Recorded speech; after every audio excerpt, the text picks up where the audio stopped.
Welcome back, teachers and students. I'm Nick Rango. And I'm Chaneli Ponce. Today is Friday, October 20th. And Mass TV starts now.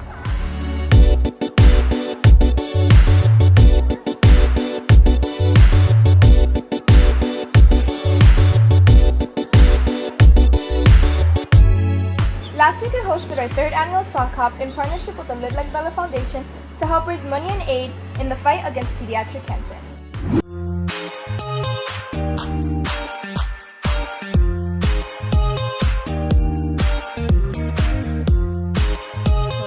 The Live Like Bella Foundation established itself as a leader in the topic of childhood cancer, partnering directly with leading physicians, hospitals, researchers, and families to fund cutting-edge research.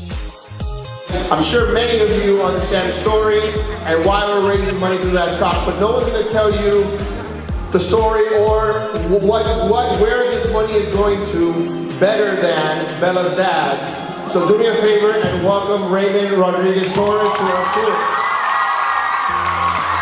Raymond Rodriguez Torres is Bella's father and the chairman of the Live Like Bella Childhood Cancer Foundation. Fueled by his love for Bella, he is driven to find the cure for childhood cancer. Very humbling. As Bella's daddy, it's something that really warms my heart to see so many people supporting not only the campaign to knock the socks off of childhood cancer, but just the foundation in general, growing now to being in operations and helping families and children in 44 states and 11 countries around the world. As the chairman of the board, certainly it encourages me that we can continue to fund innovative research and provide the type of support that is something that is so very badly needed. So I've been involved with the sock hop for 3 years now. I teamed up with the Are You Kidding Sock group, which teamed up with the Live Like Bella and Foundation, which is how the whole sock sales and sock hop came about.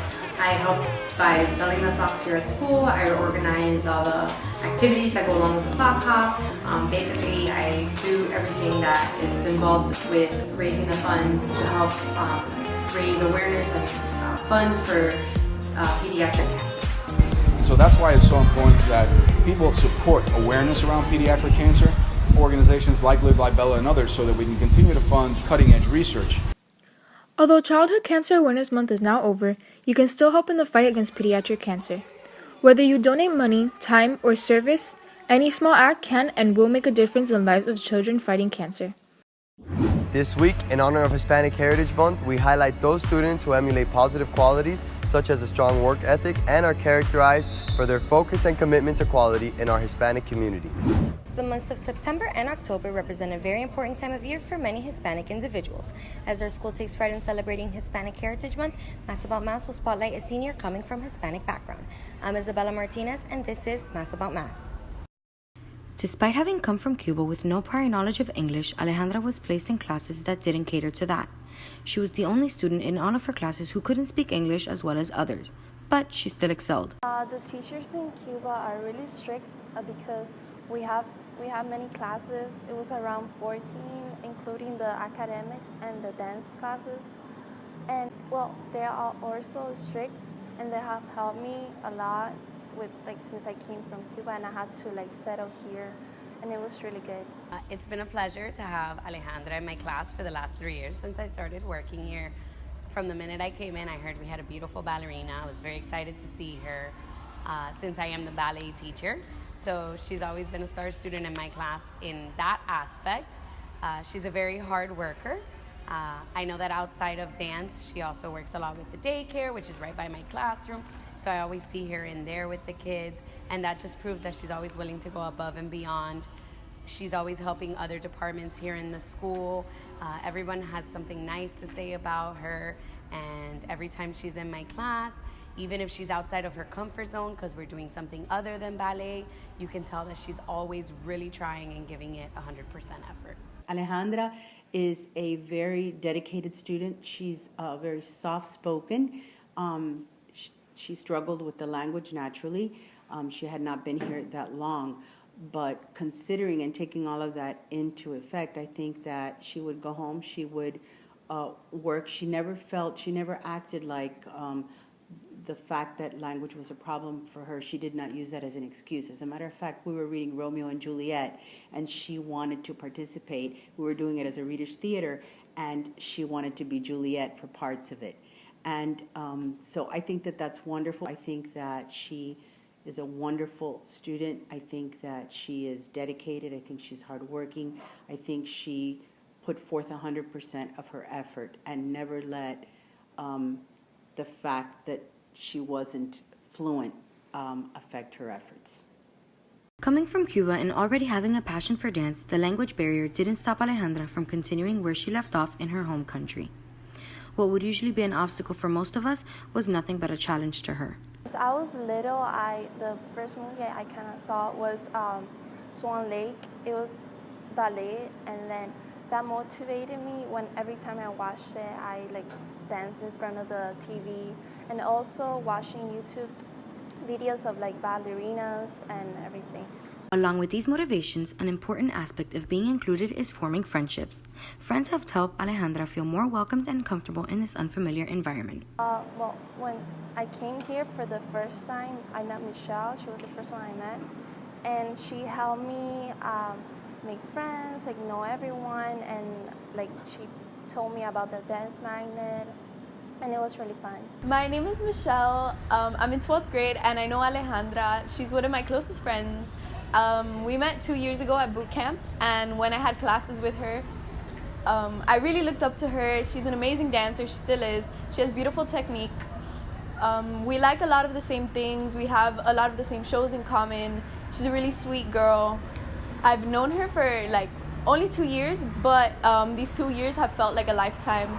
She's an amazing, amazing person, and I wouldn't know what to do without her. Reporting for Mas TV, I'm Isabella Martinez, signing off.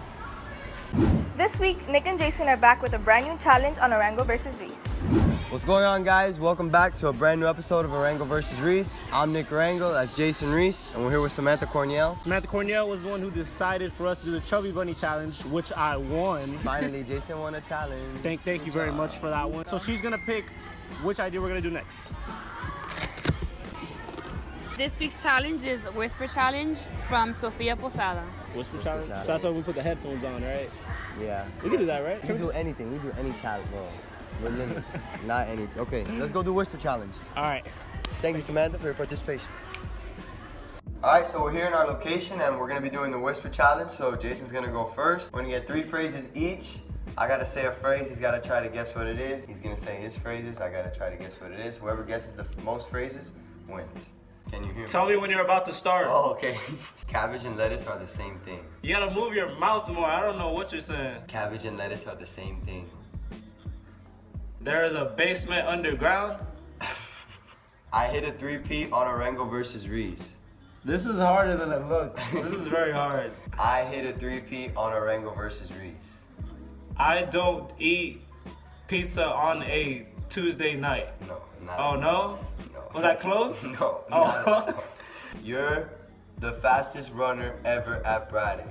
You're the fastest runner ever at Braddock. You got it. I got one. Let's go. You ready? Good? Listo. Okay, that means he's ready for all my non-Spanish speakers out there. Diversity. There is no difference between you and I.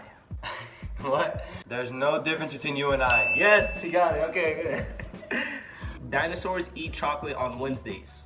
Something about Reese's Pieces. Oh. I once saw a fish on skates. You wish your life changes. No. I buy baby diapers at Publix. I buy baby diapers? There's something else? At Publix. I buy baby diapers at Publix. Let's go. The curtain is purple. Dang, it's the something is purple. But what is it? The car is purple? No, yes, I win. I win it. What was it? The curtain. Oh, the curtain is purple. Oh, so close. Let's go. That's 2 in a row. Straight W's. Only It's W's. not straight W's. So, 2 weeks in a row, Jason Reese wins another challenge. That's 2 weeks in a row that Jason Reese wins a challenge. What did big tomato tell little tomato? Ketchup. Oh, you called me a little tomato. Facts. Okay, whatever. Remember to keep submitting your ideas in the box. Room 5209, write your name on the index card, the idea, and your grade, and we'll try to pick yours out and see what happens. Hopefully I win. We'll see you guys next week. Thank you for tuning in to today's episode. Remember to follow us on Instagram at mass_news and subscribe to our channel down below for all future videos. And for Mass TV, I'm Nick Rango. And I'm Tonani Ponce, signing out.